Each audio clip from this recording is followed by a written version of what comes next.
May on these numbers remain as Prime Minister or leader of the Tory party? Is that improbable in your view? How do we go forward into tomorrow with a government? Well, I think whatever happens, Theresa May is toast. It's just a matter of time. I quite frankly, I don't know what's going to happen here. I suppose as a Brexiteer that believes in it with all his heart and soul, you know, my fear is that Corbyn forms a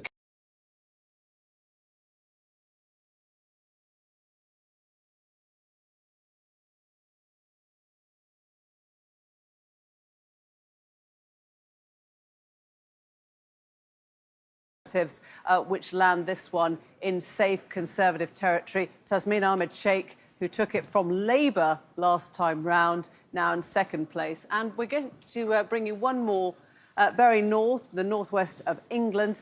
This is Labour's fifth gain of the night, sitting on 54% share of the vote. David Nuttall is pushed out. That rebellious Conservative MP is now out, and James Frith takes his place. You can see what the change looks like here. Labour only needed a 0.4% swing, but they've done that and more. 13% increase in the share of the vote, and you can see how handsome that is from the Conservative to Labour. One more that's just come in. Labour having a very good night in Scotland, as are the Conservatives, to be fair. A Labour gain from the SNP there in Midlothian on 36% to 34% share of the vote. Owen Thompson out, Danielle Rowley is in, and you can see that drop in the SNP share of the vote. Both those parties up. Lib Dems not making much movement here. And the swing there is also of 11%. We saw those ginormous swings of up to 40% towards the SNP last time round. And it looks as though Labour and the Conservatives are starting to make some waves of their own north of the border in Scotland with these gains back, suggesting that they are trying to push into the long grass any talk of a second independence referendum. Come back to you when we have some more.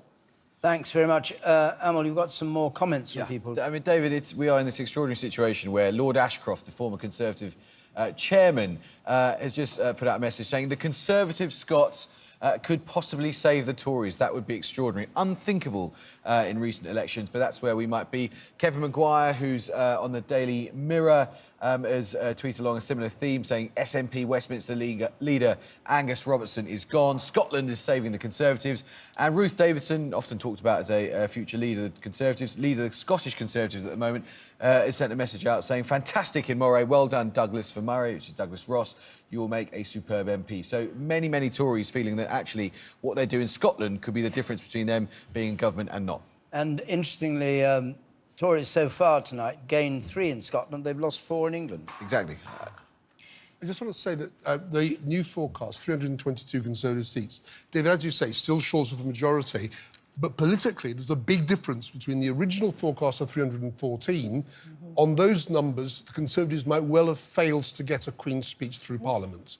With 322, if that is the final figure, and it could move either way, then it will be a Conservative Queen's speech. They may need to butter up the Democratic Unionists in Northern Ireland, but there is not an anti-Tory coalition of left and centre-left parties and Scottish nationalists and so on that could combine to defeat the Tories. So they'd be humiliated, but they'd carry on, is what you're saying. But as I say... But humiliated by this. Humiliated, but if it moves another few seats up, they could have a majority. Another few seats down, they may be out. We're in that area where small differences will be up till, you know, well into the morning, because the final few results might determine the politics. I think that's absolutely right on that forecast. I mean, I think we can be relatively confident that the Unionist MPs in Northern Ireland would prop Theresa May up if the numbers are in that kind of zone. The big